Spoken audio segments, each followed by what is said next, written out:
Arvind Mayaram, Associate Director, PPP Experts. Panelists are Mr. Arvind Chandrasekhar, Managing Consultant, Lufthansa Consulting GmbH, Mr.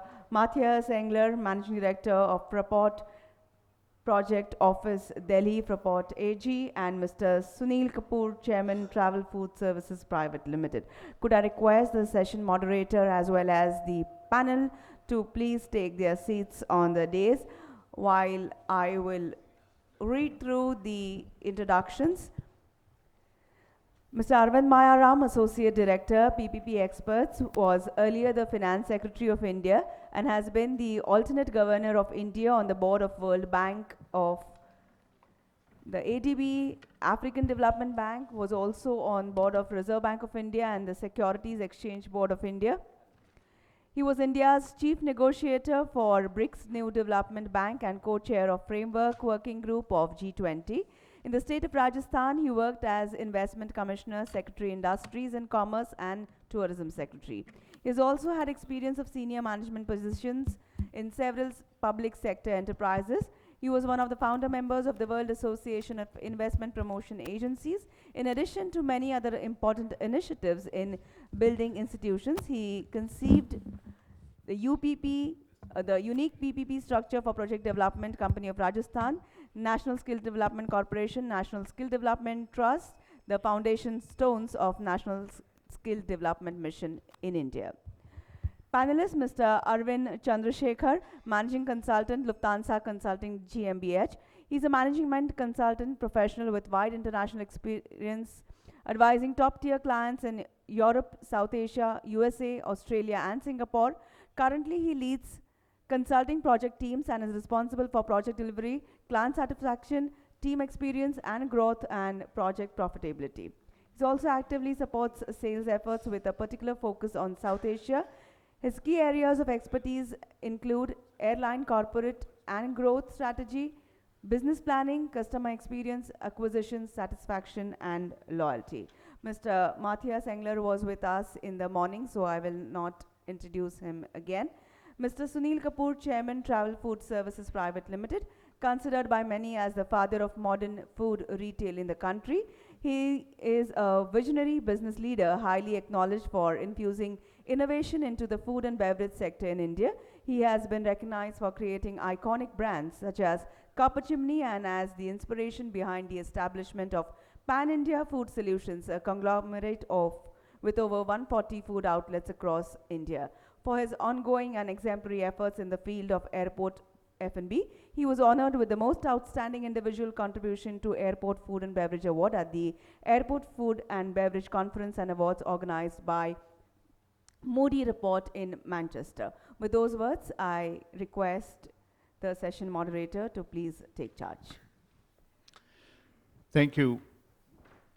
With the kind of numbers that we see dwindling, I would presume that people, the customers are very satisfied with the services. And so that nothing much has to be said. But I think it's important for us to gaze into the future and see whether what we are doing, which appears to be right at the moment, will continue to hold ground, say going forward in 5 or 7 or 10 years. It's easy to say what we are doing today, but it's more difficult to say what we will be expected to do in the future. And I think we'll try and do a bit of crystal gazing there. Now, it's quite obvious that we are going to hit 100 million air travelers in the next 2 to 3 years. And out of this, 60 million will be Indian travelers going abroad, international travelers. So the numbers are increasing. Like the minister had said yesterday, I think we are still, in terms of our saturation, very low. And this is going to change as the profile of the Indians in terms of economic status will change. And therefore, we are going to see much more demanding customer and much larger volume of customer demanding much more. So in that sense, there has to be an exponential shift in the manner in which we are going to do or treat the customers. It is important that customer satisfaction is not only from the point of view of the fact that customer is at the heart of the use of airports, but from another very important aspect, which is, if we look at the core activities of the airports, net, they are not profitable. And therefore, the profits increasingly will come from what is known as airport experience, which may not be directly related to the operations of the aircrafts, etc. Which means how much longer do passengers stay, the holding capacity of the airport, in terms of their wanting to spend time at the airport before taking the flight. So, from that perspective, I think we have an excellent panel here today because they touch upon almost all the aspects of airport experience. And I also see the food and beverages, which I have always found to be the most important part of experience of anybody traveling or not traveling. And then also, of course, in terms of baggage handling, in terms of the time taken in transactions that passengers have to go through at the airport. So we are going to have an interesting discussion.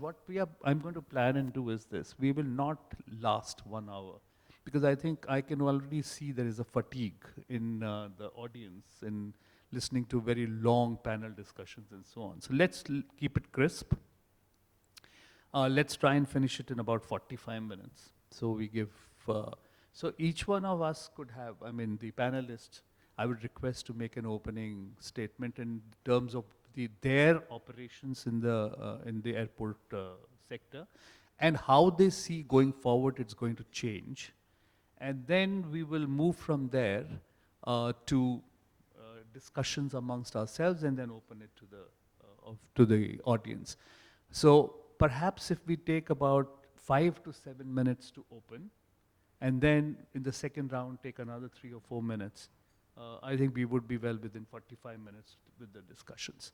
So may I request you to first take the floor. Yeah, thank you, and again, hello to everybody. So I think I previously stated where Fraport is active worldwide, so I think I do not have to repeat everything. And we should just focus on the main topic of this discussion. And here for us as an airport operator, it's also very important to look into the future, and I think we already see that there will be especially some technological changes in the future. And also at the airports and as an operator, we are trying to keep on track with this technological changes. So for example, what was I think already mentioned yesterday is paperless travel. So this is one trend, and what we are trying to achieve in the future is that the passengers will have to spend less time for things that they do not like. So for example, nobody wants to queue up in front of a check-in counter and all of this. So maybe this can be done much quicker by using smart technology in the future. And then the passengers might have more time to spend their time for nice things like using food and beverage outlets or some nice shopping places at the airport. So I think this would be something that we as an operator are trying to achieve in the future to keep on working on the passenger experience and to make it even better.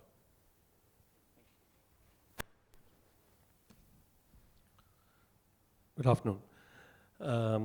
Sir is very absolutely on the dot when he says that yes, food and beverage plays an important role in the final experience, because that you retain it as a memory, because your taste buds.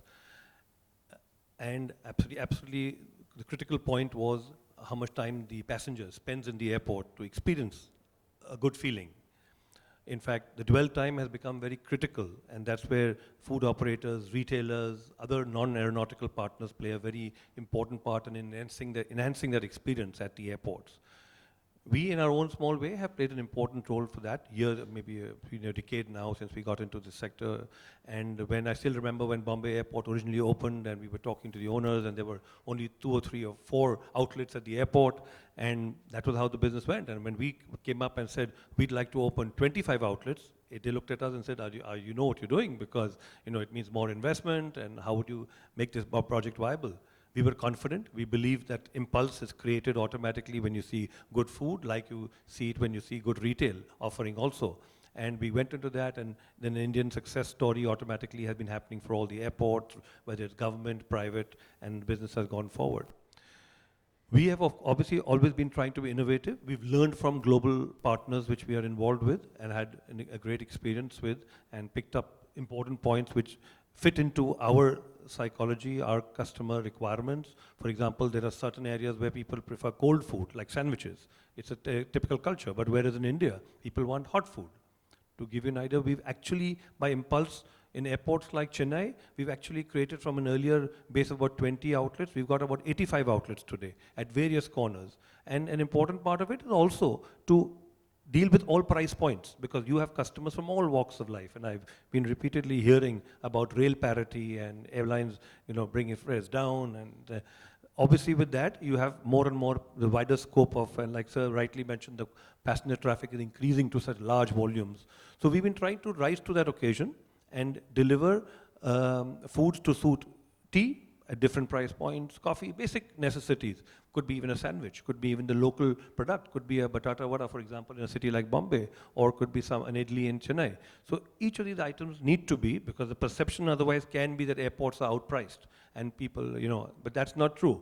If you look at the cost factors and other type of product you're getting, and maintaining higher standards, because you have to raise the bar, which is also happening, by the way, because I use the word rail parity in the railway sector. Our government is looking at it that way, and obviously standards will go up, as traditionally to the particular way of operating. And I see that going towards the airport model also. So airports, non-aeronautical revenues has been a leader in a way for these certain facilities for consumers, and the model has been dramatically changing. And I think we as food operators have tried to rise to that occasion and introduce more and more products, brands, and local brands, national brands, international brands, because it deals with customers from all walks of life, and that enhances the experience. I may just mention also convenience for customers is part of that experience. So yesterday I did mention about it, but this is more in context today, where we made it comfortable, convenient for the passenger. And we brought in food at the gate. People can place an order on an iPad. We're introducing it now pan-India, and you can get a product from any of our stores across the airport at your seat at the gate, if in case you don't want to go to a point, or you have an anxiety level and you don't want to lose sight of your gate. And we made it more convenient by delivering on a Segway, literally, in some airports where it's practical, delivering it within 10 to 12 or 15 minutes. All this is going to help the dwell time, which Sir rightly mentioned is a key factor. If you have a good experience in the airport, you are going to come earlier to the airport. And I've noticed that happening, but more and more with the retail experience, the food experience, the lounge experience. You actually visit the airport earlier. It helps all the non-aeronautical revenues to go up. It also helps, it's a buying experience. So passengers are coming in earlier, picking up things for their family, consuming food products, and enjoying the lounge facilities, which are more and more getting enhanced. We, being a hospitality country, are obviously raising the bar, and we are raising new standards. And I'm more and more, as I talk to some of our global partners today, and they recognize, and I've been driving home that point, that we're really trying to set new standards, because we have the innovation, we have the ideas, we take it from a particular point. Typical example would be our lounge, which we created in Bombay, which today, it's a very proud moment, and some of our other panelists yesterday mentioned about recognition worldwide. We've just been awarded the world's best lounge for the Mumbai airport lounge, which just shows more, it's a place of pride for all of us sitting here in this meeting room today, because Indian companies are being recognized for raising new standards and can take these formulas of a common user lounge worldwide. It's not only for ambience, it's a combination of training for the staff and for the food offering, which is a forte, of course. So it's a complete combination of what experience we are offering to the end consumer, that is the passenger. Pre-order systems, vending machines. In Chennai, we tried to do cooked food out of a vending machine, and it's taken off quite well in the international airport. You can literally just go punch in your, you pay the money, they punch in the order into the vending machine of different 4 categories of established brands. Again, an experience for a consumer where he gets fresh food all the time. I must highlight the word fresh. We, as a company, have tried to do a model where every 45 minutes, all the foods you get in our airport outlets are replenished and fresh food is brought on the table. That ensures, because traditionally people believe that food for lying in the morning would be lying till the evening. This is all part of a perception. So we've tried to change that, communicate to passengers, and try to change the way we serve. And of course, it doesn't mean we're wasting food and throwing it away. We share waste to do that. We actually, with data and technology, are able to actually calculate on what level of foods we need to keep replenishing. And it's very, very close to reducing wastage to very minimum levels. So these are steps which we've taken and have really tried to enhance the experience for passengers as they move through our airports across our country. Thank you. Mr. Subramanian? Thank you. Both of you mentioned raising the bar, increasing the experience level. It's something that's happening from both ends. Obviously, there is, for airport operators or for retailers, great business opportunity in doing it, but there's a strong push coming from the customer side as well. We as customers are increasingly spoiled as a class. We are used to having better experiences, better service innovations in other parts of our life, retail, hospitality, and so on, and so we are increasingly coming to expect that even at our airports. It's also a unique opportunity for an airport to start to differentiate itself, because if you think of the travel experience for any average passenger, historically the most glamorous part of it was actually on board in the airline, in the aircraft. That is becoming increasingly commoditized. People are willing to take a lower fare and get lower services. It's not as special anymore. Part of that glamour, the excitement of traveling, could now move to the airport, and it's a chance for the airport operators to offer something a little bit more to entice their customers. It's also because, especially for international travel now, we are spoiled for choice. If, let's say, I want to fly from Chennai to Paris, I could choose to go via Delhi, I could go via Bombay, I could go via Dubai, Doha, Frankfurt. Part of my decision would be based on which airline, but to a very large extent, it would also depend on the airport. I have plenty of colleagues who would do anything to avoid traveling through Charles de Gaulle Airport because they hate the transit experience over there. So it's an opportunity for an airport operator to create a certain differentiation and meet the higher standards of passenger experience that the customers increasingly have. One aspect of it is definitely about technology, like Matthias mentioned, about making the whole process much smoother.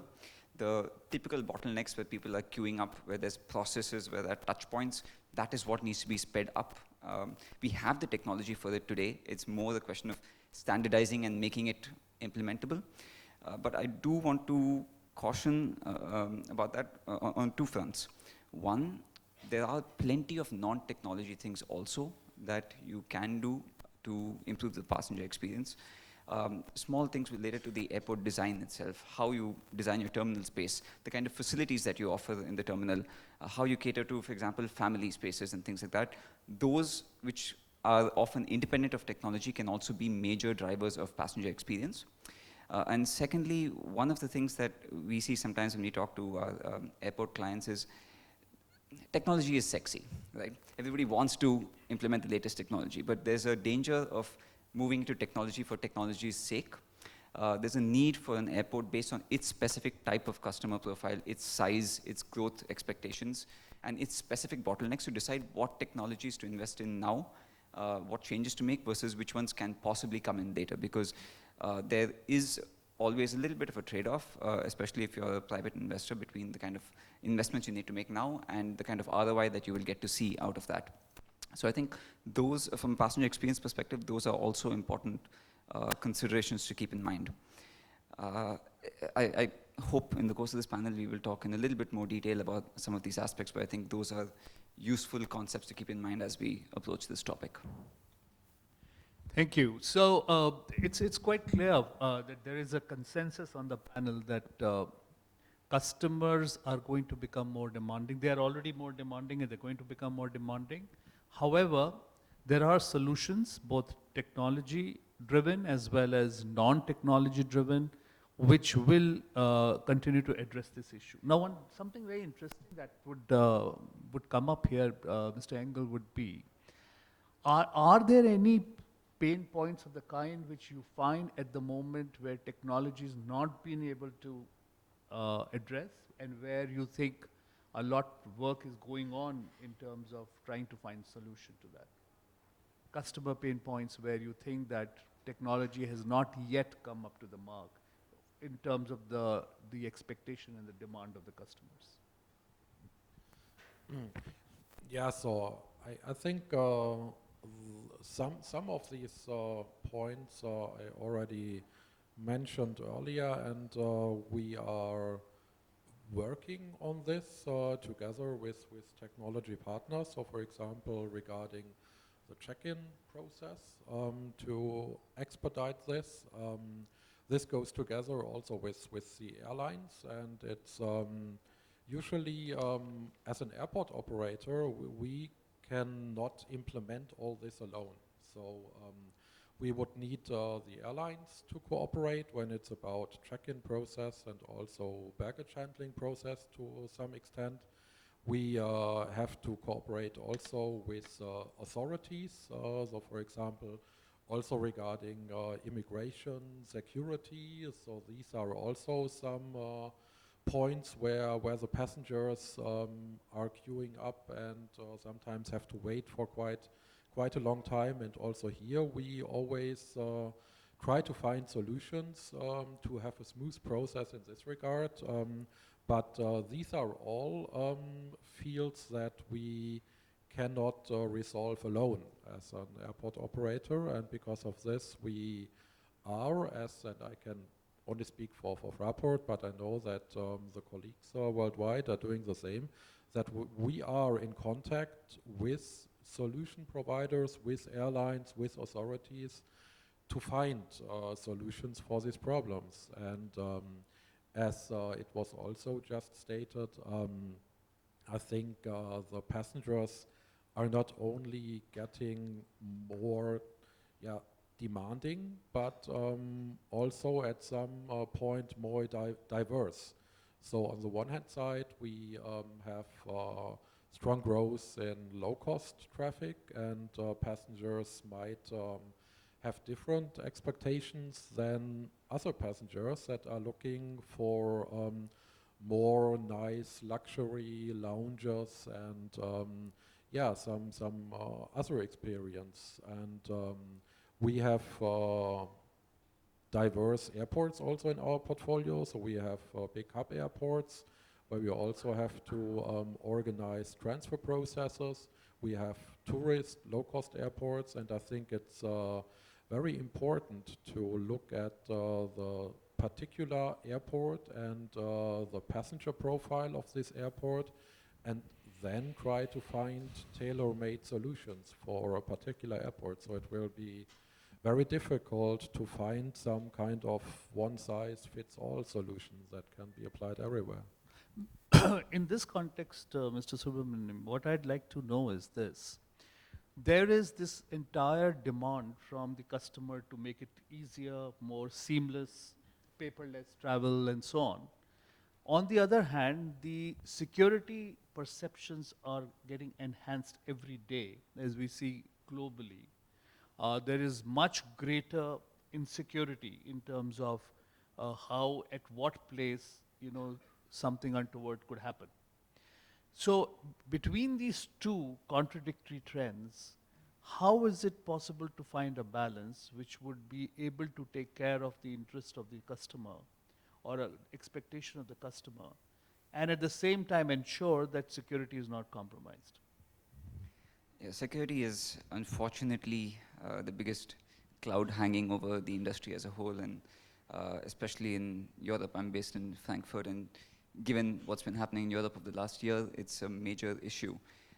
I think there is obviously a need for extensive cooperation between the security agencies and the airport operators to figure out what is the right midway point. There are some things that, as an airport operator or somebody in the aviation service side of things, you cannot change because of political and other reasons. What would be required is finding a process that you can implement where, for example, you have one clear, reliable security checkpoint so that you don't have multiple security checks that break up the entire customer experience. Things of that sort would what would be required. There are other technology-based things. Once you have more biometric scanning and so on, it increases your ability to actually filter out elements that could be risky and improve the experience for everybody else. So there would be a need to do that sort of I'd say to have smarter filters. We can never take away those filters. I don't think that would be politically, that would sell politically. But having the smarter filters in place so that you're able to catch the issues earlier and at a single layer instead of affecting the entire travel chain, that would be what is required. And I just want to add one point to something that Matthias mentioned about the diverse customer base. Something that we've seen happening a lot, and I'm sure he's familiar with Fraport as well. In Europe, airports are increasingly having signage in Asian languages because the Asian customer base is increasing rapidly. So you see a lot of Korean, Chinese, and Japanese signage. Airports are also adjusting how they manage the flows for flights from, let's say, China, for example. The gates will be beyond duty-free because they know that Chinese passengers tend to spend a lot in duty-free. So there's a lot of interesting changes that you make to how you operate based on what you see as the changes in your customer profile. So that was just something that came to mind when he mentioned the changing diversity as well. But would you think that this security issue is going to be the biggest stumbling block in being able to use technology for seamless travel?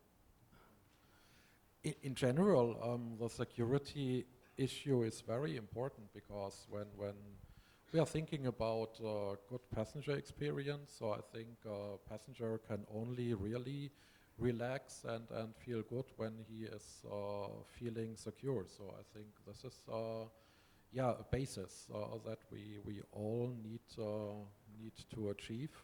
And also in this regard, there are some new technologies that even make security checks a bit easier or faster in the future. So, for example, some you know these gates where you have to pass through, and they check if you have some metal, some weapons, or whatever.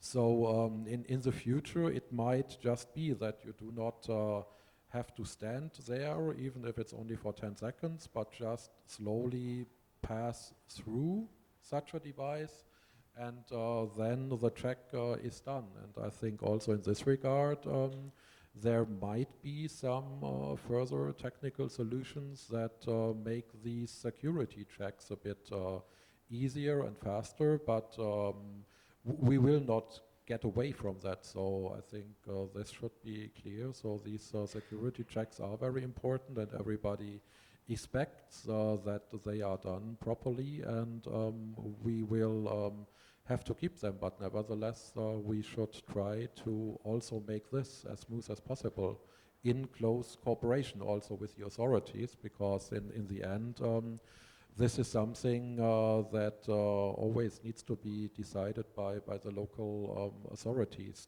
to set the rules for these security checks. Let me come to you, Mr. Kapoor, about on something which is not related to food per se, but related to the financial structure of an enterprise like yours, which has to deal with very rapidly changing customer preferences, and also more demanding. Like you said, now they are asking for food close to the gate, whereas earlier they would go to one of the kiosks and eat food, so you are delivering at the gate and so on.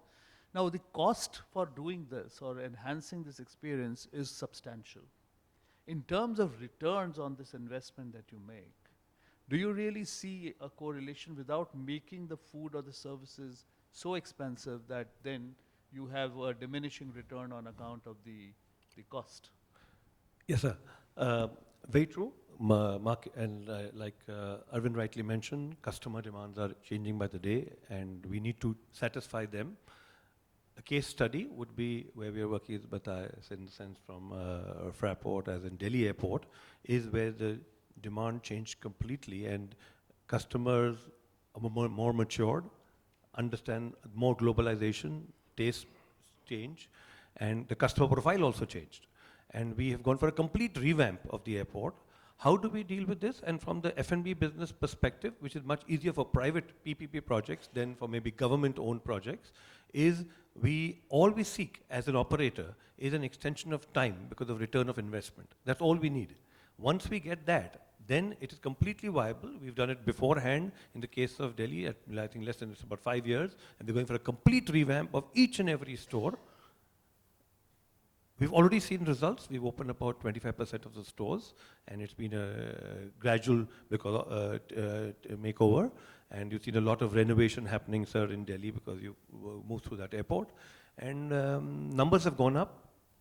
Customer is happy. He's getting the right product without increasing prices. In fact, sir, surprisingly, we've actually been able to bring down the prices in some cases because the sales volumes have gone up. And our return of investment automatically, we have to work in the airport model to make and encourage demand, make people aware that airports are as much a part of their daily routine life as it would be when they go on the high street. And we've successfully done that. And that would be the similar model, I think, where we are able to satisfy that demand and need. But you see a lot of attrition in terms of shops opening and closing, etc. at the airport. I mean, at Delhi Airport, I continuously see large sections shut down for new shops to come up and vacant spaces. So obviously there is a problem in terms of viability there, and there's a kind of an imbalance between the cost and the return. So yes, we do see that, not only in Delhi, it even happens in Bombay and other airports, even Chennai, Calcutta, possibly. The reason, sir, is on F&B, it's not such an issue. It's only mean changing the brand and the product and rising to the occasion and playing with the menu. The menu mix can make the difference. Like I give an example, cold food to hot food or vice versa. And the location is important because it's a grab and go concept or a sit down concept. Again, that makes a difference. But and again, I would say it does not attribute the attrition to a convenience store. Convenience stores is what we have seen across the country, is something which is needed irrespective of the type of profile of customer or the location. You'll always find you can play with the product mix, you can change it. Branded stores sometimes could be a challenge. Yes, so those are the retail shops where companies put in these stores. Obviously, the rents in airports are more expensive because of the investments and other factors. So what happens for them is they don't find it financially viable, and some of them are not able to withstand that. However, I must point out, and I've noticed it on my global visits when I take part in seminars like this, is that a lot of these brands look at the airport as a branding exercise.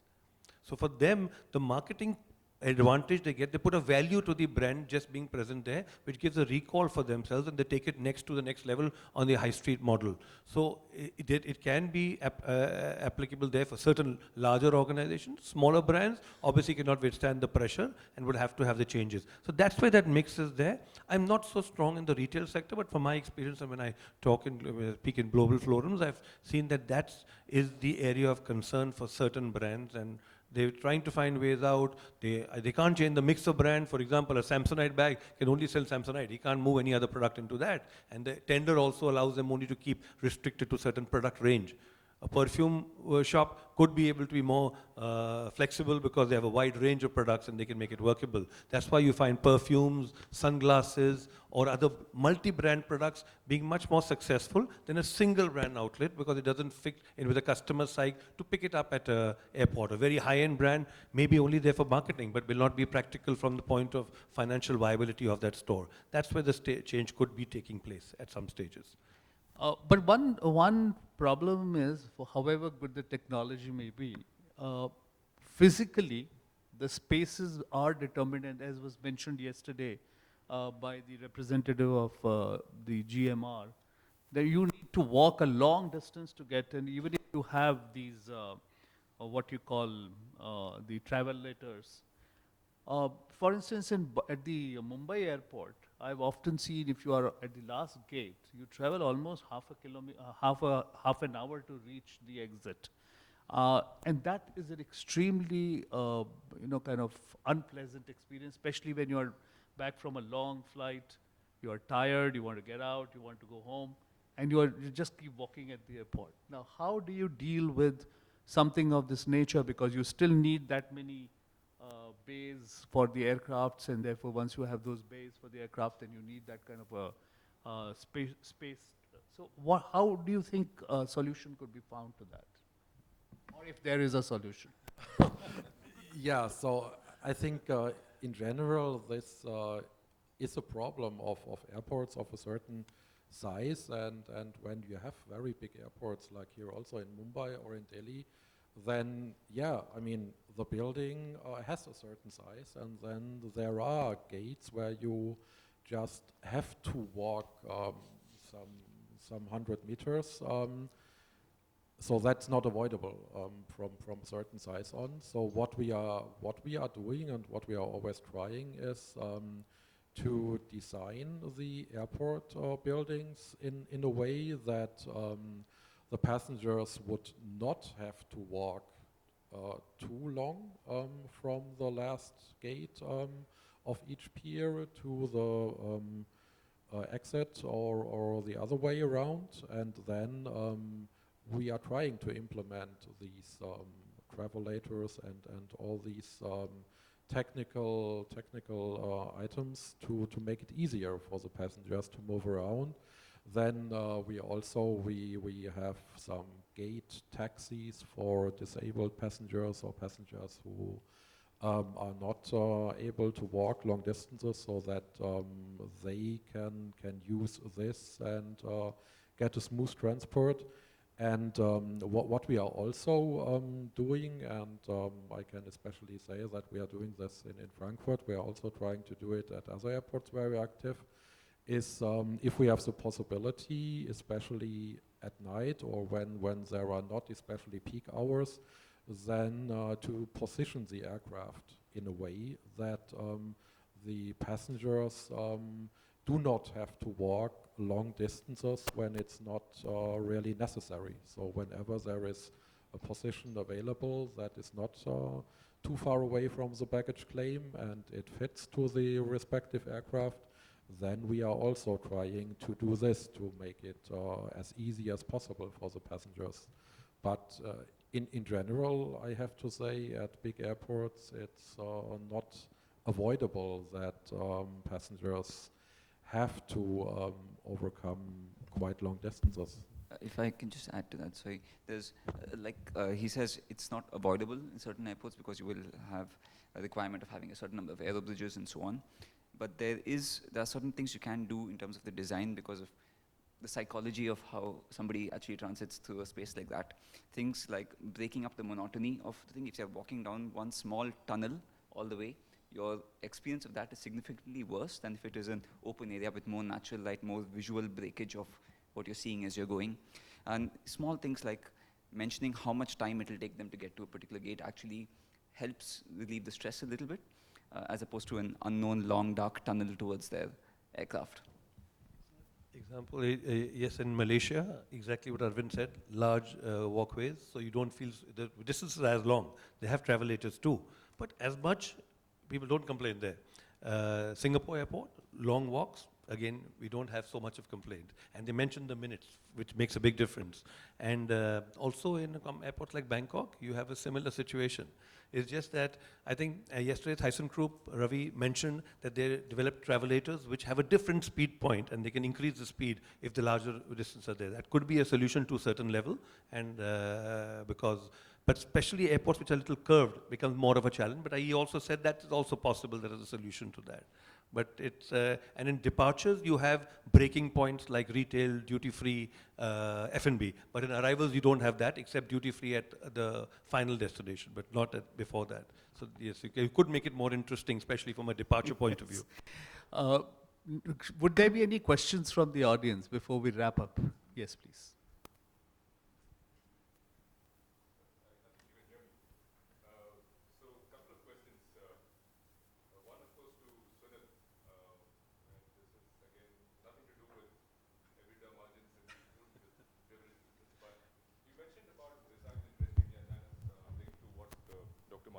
also asked. Now, I think design is a key element. And there are airports in the world which have been designed to take care of the walking problem. And some of us, most of us are aware. I was in Hamad, for example, recently. They have these auto trains which run inside the terminal. Singapore is a classic example. There are other airports where you can actually move between terminals because they're fairly big in size in terms of the traffic they handle.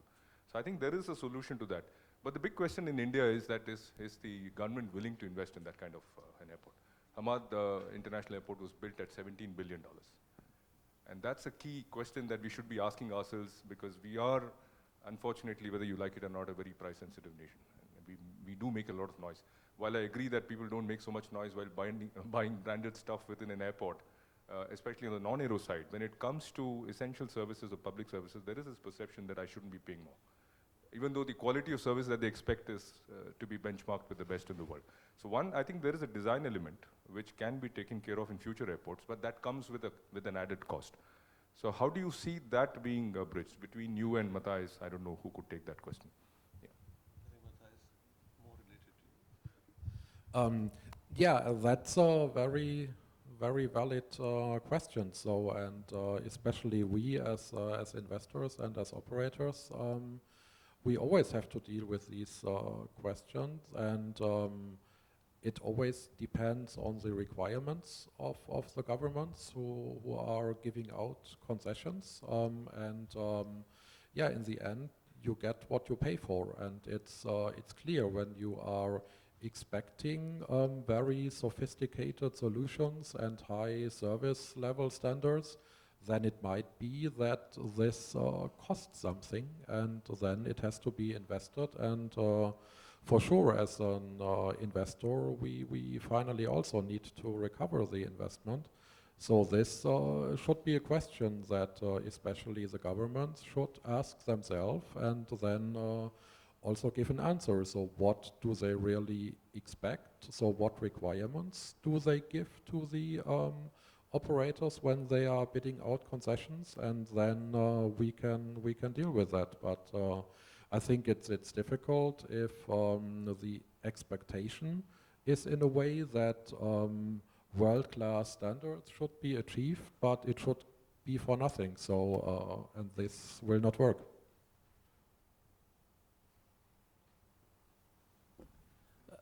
Yeah, Dubai Airport would be a classic example of multiple terminal buildings and how they have put in a rapid transport system. I think that would be a success story from that point of view, obviously, but they had the funds available and they have a bigger vision, 100 million passengers, airport too. But yes, from India perspective, first of all, we don't have so many terminal buildings, so we don't serving the same consumer. Yes, if there's a different category of passenger traffic and you have transit passengers, that could be that's a small percentage. I mean, for example, Mumbai is still not a hub. Delhi could have that issue, but they have been able to service everybody, at least for the international passenger, from one terminal. But people traveling on the low-cost carriers transferred there is still a challenge, and it becomes inconvenience for the passenger. That experience is not always the best. And they have that bus system which they transfer within the terminal on the runway, on the tarmac side. But if you look at even Heathrow, they transfer from terminal to terminal within the tarmac side, and they have an efficient system. Nobody complains. It works smoothly. And so it's how your expectation levels, how smooth the transition is, even if it means it could be a bus transfer or any methodology. I think there can be solutions found without spending huge amounts of money and making that experience for the passenger much more seamless. Any other question? Also, the digital, we are now seeing increasingly digital airports or digitalization of airports, right? And Brisbane is a classic example of what they're trying to do very differently from the rest of the world. So coming again to the point of utilization of space within the terminal optimally. Design is one aspect, of course, from the point of view of complying with certain mandatory requirements like Siddharth mentioned yesterday about aero bridges. But I think you can still address that problem in terms of an integrated circular design, right, to minimize the walk times. Also from the point of view of utilization of commercial space, which is an increasingly growing part of the airport business everywhere. The digital platforms which are coming in more and more in these airports actually allow the consumers to have an extended marketplace. One is, of course, the pick and the order and pick kind of solution that you're providing for F&B. But that can be applied for other things as well, for general merchandise, for books, for example, for garments. Apart from the branding or brand equity focus that these brands, the merchants have. So is it not possible to think of future solutions where through the mobile, which is your one-point device to carry out a transaction, somebody driving in a car to an airport can actually place an order if he knows what's available at what price, and that information is constantly fed through a digital platform, which in a sense can be owned by the operator and then leased out on a per transaction basis and on a revenue share model, so that you can minimize the footprint of all these large shops within the airport, but still earn the same kind of revenue, because you're now just only providing spaces for people to come in, pick up stuff and get into the aircraft, apart from F&B. Doctor, I absolutely agree with you. That's the future. And we as an organization, and I believe a lot of other companies are going in the same direction. We are going to be app-based. We are going to have pre-order systems. We are looking at it. Even airlines are doing it from a point of view, but they can do it at the time of booking of ticket. And they're able to book a meal, for example, with your ticket. Some of the airlines have already started that. We are trying to do it in the lounge. We want people to come to a lounge which is complimentary for them, but airline pays us, but we want them to enhance the experience by actually having access to ourselves and telling us what he wants to eat and keep it ready for him. We're even in convenience stores, we started for books. We've already started that in Delhi, and we're letting people inform us in advance, but still the app is not in place. We are working towards that program. It is available worldwide. It's just a question of investment and implementing it. We're talking to the airport authorities so that airport is only concerned with one part. There should be no leakage and pilferage of sales to them. As long as they get that, they will fully support any of these initiatives. So we are moving in that direction, and it's a matter of very quickly in the next few months, or I think within this year, we're hopeful to implement all these schemes, and that's the future, and it'll enhance our sales. We look at almost 30% of sales increase from this method, and that's our study which has shown this, and we are moving in that with our foreign partners and taking technology from them. Yes. So we'll have the last question, and then. Thank you, Arvind. John Davey from Ultra Capital. I just wanted to put a thought, it just came through my head. Some years ago, a gentleman called Michael O'Leary, who some of you will know, the chief executive of Ryanair, one of the fastest growing airlines in the world, and the man whose business model was to annoy all his customers, and his business grew. He came up with a theory: we'll make all flights free, and the airports will pay us to bring customers to the airport, and we'll take a chunk of that instead of... So you actually fly for nothing, the airports make all the money, and they do a deal between the airlines and the airports. How about that for a thought? It hasn't happened yet. Very true, sir. I mean, what you today, and doctor will confirm to us, and almost in some airports, if I'm not mistaken, 60% of revenue is coming from non-aeronautical revenue. This can go up to 70%.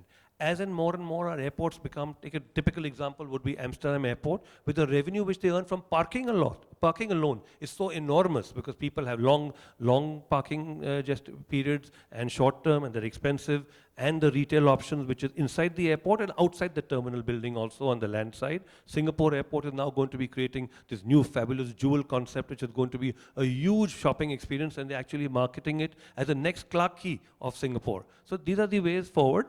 With all these revenue streams which are getting into place, definitely you're right. It is possible. It's a dream. It could happen, but I'm with you on it. And I hear the same story from AirAsia, which is again a low-cost carrier just like that, and they're talking about it in Malaysia. And I&II has got more retail than you can ever imagine, even though most of the stores are bleeding now because there's been an overkill. But otherwise, by and large, I think that you never know. It's a very real, true future, which we could be very fortunate with, all of us. Yes. So thank you very much. I think the general consensus is that the customers will keep demanding more, but then we are equipped with technology to deal with it, and also with human interventions to deal with this expectation. And of course, all of us who sat through this conversation right till the end are going to be the beneficiaries of this idea that someday perhaps you will start traveling free. With that happy note, thank you very much for the...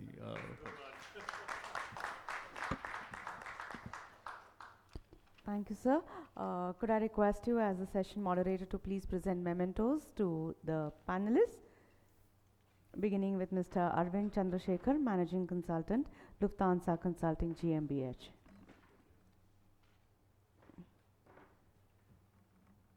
Actually, Mr. Mr. Kapoor, well, fine, doesn't matter, that's fine. Could I request now Mr.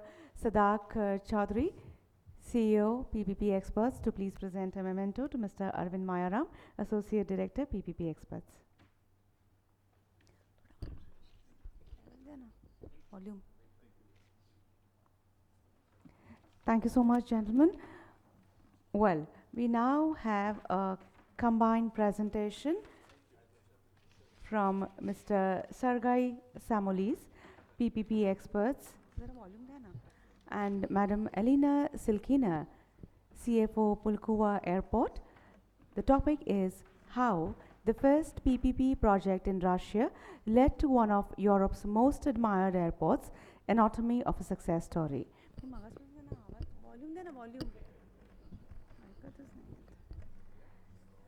A quick introduction of Mr. Sergei Samolis. He was in fact with us yesterday, but for the benefit of those who were not present with us, a few words. He is Director of Training at PPP Experts, ex-Managing Director, Head of Infrastructure, Finance at SB Bank, the largest bank in Eastern and Central Europe. Madam Elena Silkina was with us in the morning, so I will not really repeat and request both of them for this session. Thank you. Thank you. Hello. It's my pleasure to address this audience again today, and I'm particularly happy to share this panel with Yelena, and it brings back both happy and tense memories of negotiations of the Pulkova airport some 9 years ago. I was on the landing side, and we started negotiating with the sponsors of the deal, who later hired Yelena as a finance director.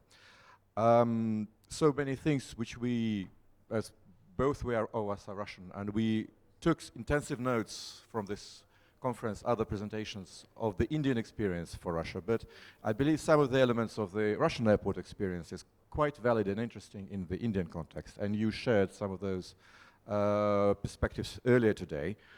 So now we have a chance to go into more detail.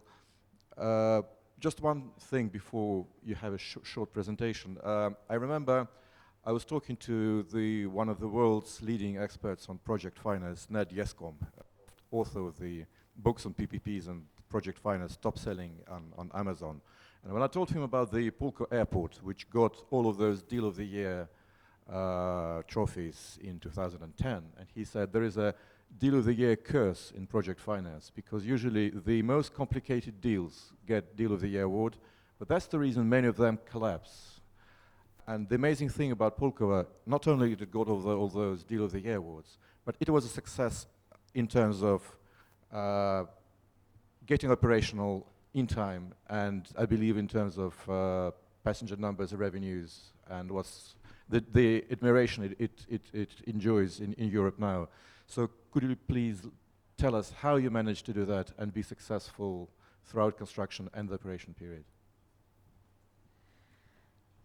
As an icebreaker, I would like to tell you a funny story that we used to tell in Russia. So imagine there's an airplane and the passengers are going into the plane, they're taking their seats, and there's a small pause, and suddenly the passengers see how two pilots are walking in between the rows. One of them is with a blind stick, and another one is holding a shoulder on the hand on the shoulder of the first one. So they're coming slowly through the rows to the cabin, the door closes, and the plane is starting to taking off. And there's a dead silence in the aircraft. Then the airplane is starting, it's speeding up, it's going to the runway, and it's getting prepared to take off. And it's speeding up, and it's still not getting into the air. And the passengers are looking that their runway is actually finishing soon, so they start to scream very loud. and immediately the plane takes off. It takes the height, and one of the pilots in the cabin is switching on the automatic regime and says, "You know what, John? Yeah, so what? You know, I'm afraid that someday they will shout too late." So I would say that indeed a role of a private partner in a very large PPP project is to shout loud in time so that you manage to complete it. So I will try to make the presentation short, and then we have a time for Q&A slightly. So in Russia, in totally, there are 250 airports, more or less. And top 10 of them are 3 Moscow airports, which hold half of the whole traffic. Then it's our airport in St. Petersburg. And the next one is almost 3 times smaller, with 5 million passengers. Most of them are located in the central part of Russia. And speaking about bankability, this is probably the list that you are seeing. Pulkovo. Pulkovo is located in St. Petersburg. For many years, it received rewards as the major touristic destination, and the number of tourists and inhabitants almost equal. So approximately 5 million people visit St. Pete's every year, and the same amount lives there. Pulkovo was created as an airport in 1932. There were 2 terminals previously. And during 2006, 7, 8, the PPP was prepared. It was signed in 2009. And for the next 4 or 5 years, we did an unprecedented restructuring of the whole business, because a public airport and a private airport are 2 different worlds. So this is unfortunately a reality. Our base carrier is a part of Aeroflot Group, and as I said, strategically, we are not very much now developing each other, unfortunately. And speaking about 2016 achievements, our traffic was 13.3 million passengers. This year, we exceed 14 million. 43% is international traffic, and this allows us to raise landing in hard currencies, because the tariffs for international traffic is hard currency based. And after all the events, the share of non-aviation revenues is 21%, which ensures an EBITDA margin of more than 50% in the project. So we have unlimited capacity on the runways that have been the federal ownership, and for this specific PPP project was transferred from federal ownership to a regional one. This indeed allowed the PPP to happen under regional law, because all the land issues were settled not on a federal level but on a regional, and they were done quite fast. Previously,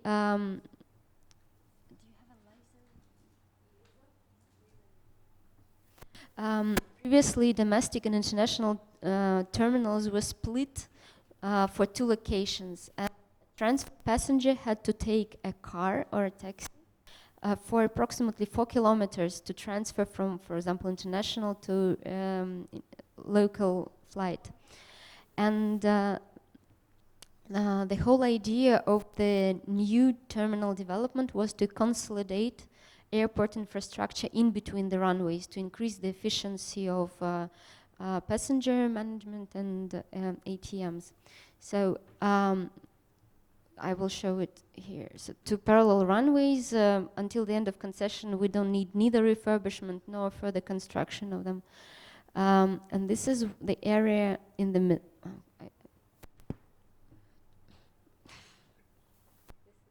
This is the area where the airport is being developed. Our concession does not include fueling. It doesn't include cargo, and it doesn't include business aviation. So these are the 3 marginal pieces of the business which are out of the concession. So we had to manage without it. So the concession, the 30-year concession. all is around the lease rights over the land plots and the buildings that were provided to the concessionee. We took over all the employees, all the operational contracts with the help of Fraport in April 2010. And the requirement of the contract was that the bidder has to bring definitely the airport operator with international experience, do a project finance, and for this they provided exclusivity in the region. As a return, we had to pay concession fee, the profit sharing. As you can see, the number, it's 4 times less than what you pay in Delhi. It's 11.5%, but that was the highest rate offered by the consortium of bidders within the tender, and there were 9 bidders participating. And investments are 2-stage. First stage is 1.2 billion project, 900 capex project with mandatory phase 1 development. I will show you pictures what we've constructed. And after that, the traffic is, the development is traffic driven. So we have to comply with IATA C requirements. It's, I don't